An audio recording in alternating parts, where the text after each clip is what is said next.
Hare Krishna. Question from Jai Shri Mataji. I was born and brought up in a devotee family, and now I'm studying in college. So I feel that the association of non-devotees in the college disturbs me very much in my bhakti. So how should I manage to both do my college education as well as protect my bhakti? Answer: growth happens not just by protection but by purification. And purification often requires us to live the truths that we have learned, not just in a protected environment but also in sometimes a challenging environment. Just like a bird, when it is small, it is sheltered in its nest and it is protected. But as the bird grows up, then the bird develops wings and the bird flies about. Now, when it is the bird may be much safer in its own nest, but when the bird flies about, it may be exposed to more dangers. But by flying around, it grows. So, same way with our bhakti, it is a natural progression that when we are in devotee association, in a devotee family, or in the devotee community, we will feel our faith protected. And when we go out into, say, college, where there are different kinds of temptations and is a different quite a largely materialistic environment, we will naturally feel agitated. But this is like the process of growing wings. It's not that we fly away from Krishna, but rather we learn to use the skills, the devotional values that we have learned to live in the world. So now the principle of bhakti is not just to live outside the world, but to live in the world but not become of the world. How do we do that? There are many things you can be done. First of all, rather than thinking of a simplistic we versus they mentality, devotees and non-devotees, instead of thinking of people in such hostile terms, we can see that actually there are gradations among non-devotees also. The philosophy of the Bhagavad Gita explains that people can be in three modes. They're in passion, they're goodness, passion, and ignorance. So, usually in a college environment, often those who are in passion and sometimes even those who are in ignorance, they are often the most glamorized, the most visible, and the most aggressive. And so similarly, activities in passion and ignorance, various forms of sense gratification, they are what are prominent. But even in colleges, there are students who are relatively speaking in goodness. There are students who have come to the college primarily for studying, so they are not interested in various forms of enjoyment that will be harming their studies, and they are focused on their studies.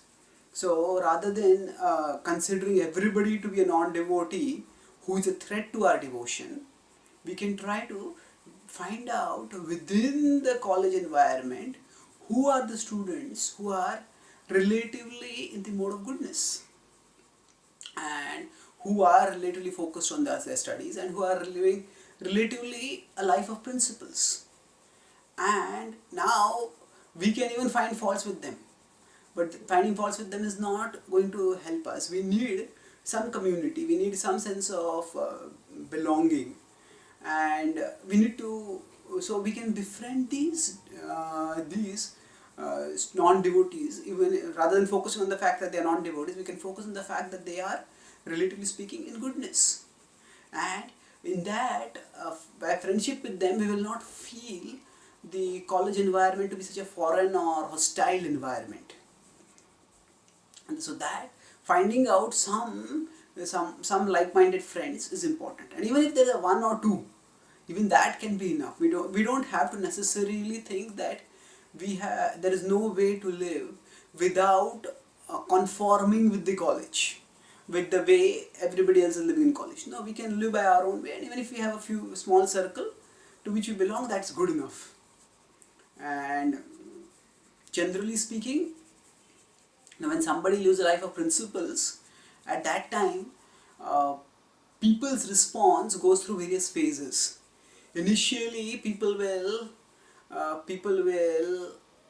criticize us. What is this? This person is so old-fashioned, so orthodox, so outdated, and they may criticize us. But if we tolerate that, then they will realize this criticism doesn't have any effect. They'll just neglect, and they neglect. Why?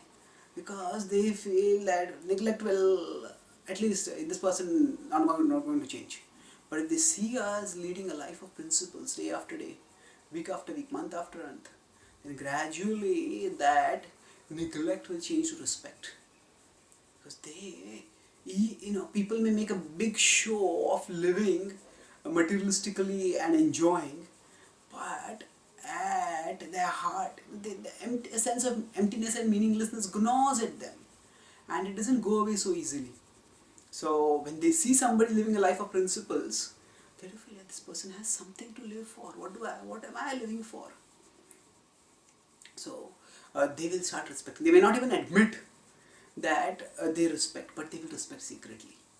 And over a period of time, many of them may even come to the level of following, because they will understand this person has something to live by, some values, some shelter. And then that hostility will be completely transformed into amicability and even admiration. So we have to weather the earlier phases of criticism and neglect, and then we will gradually uh, find our own place and find our own circle over there. And of course, when we go to college, we also should go in a very purposeful way. Yes, we are going to spend a significant amount of time there, and we need a sense of community there also. But if we keep our goals focused on the purpose, I am going there for studies. Now, while studying, if I get friends, it's good. But we shouldn't think that our need for friendship, our need for community, our need for relationships has to be satisfied in the college itself. Otherwise, we are failing somehow. No, if we can get good friends who are not a threat to our values, who respect our values, and with whom we can get along, that's good. But if we make that itself the primary focus of going to college, then we will be distracted and we will feel dissatisfied. We may start thinking maybe my values, my devotional values and the materialistic values of people, they are just incompatible, and they are not going to give up their materialism, so better I give up my bhakti so that I'll be able to gel with them. No, it doesn't have to be like that. If we are devotionally purposeful, knowing why we are going there and keeping focused on that, and then if we are going for our studies, then others are also there. There are at least some students who are similarly purposeful in terms of the studies, and they will appreciate, and then we can befriend them. So, but we shouldn't think that in the college I have to get my needs for society, friendship, love fulfilled over there. That can be fulfilled in the devotee community, devotee circle also, and that's where we can search for that. Then when we are getting our need for society, friendship, love, for affection, for reciprocation fulfilled within the devotee community, then even if we don't get it so much fulfilled in the college, it won't matter to us. And apart from that, we don't have to uh, be confrontationalist in college. We can be strategic. So sometimes we rub off against people in a very negative way, and if we look down at others, these people are doing all sorts of sinful activities, this that. If we become value judgmental towards others, and then if people start thinking that we have a very superior attitude towards them, then often they become very hostile, because even their ego can't take that. So if we find that some people are if the people are behaving in a different way, we don't have to be value judgmental towards them. At least we should not come off as superior towards them, because it's not that we are superior, we are more fortunate. If we are living a life of principles and they are not, and that's not because necessarily we are better, it's just because we are fortunate. And somehow by Krishna's mercy, we were brought in the contact of devotees, we were born or brought in contact with devotees, and that's how we are able to live a life of principles. So if we can live principle and still be humble, as Krishna said, Vidya Vinaya Sampanne. So if you can live that way, then we won't rub people off wrong by living according to our values. Rather, people will gradually come to appreciate our values. So overall, by firstly not labeling everyone as non-devotee, but looking for sattvic friends within the college community. Secondly, by knowing that if we tolerate the phase of of criticism and neglect, then gradually our relationship with them will go through the phase of respect and following. This is the initial. Krishna says, initially to experience happiness and goodness, we have to go initially through poison, and then we'll come to nectar. That's how we may have to go through. We'll have to go through poison, and we tolerate that, knowing that eventually we will be able to find a niche and carve a place for ourselves in that social circle also.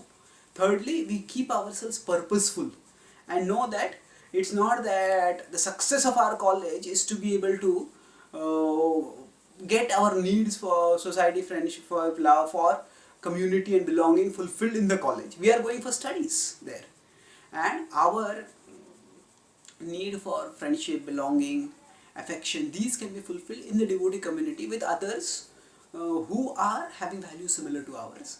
And lastly, by not, although we are different, we don't have to come off, we should take care not to come off as thinking ourselves superior as and being proud of our values. Rather, we just are grateful and humble that we are, by Krishna's mercy, brought up in a culture where we are able to live according to some values and these people were not.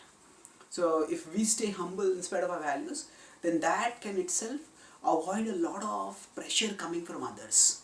And thus we can progress in our spiritual life while at the same time pursuing our academic career. Thank you. Hare Krishna.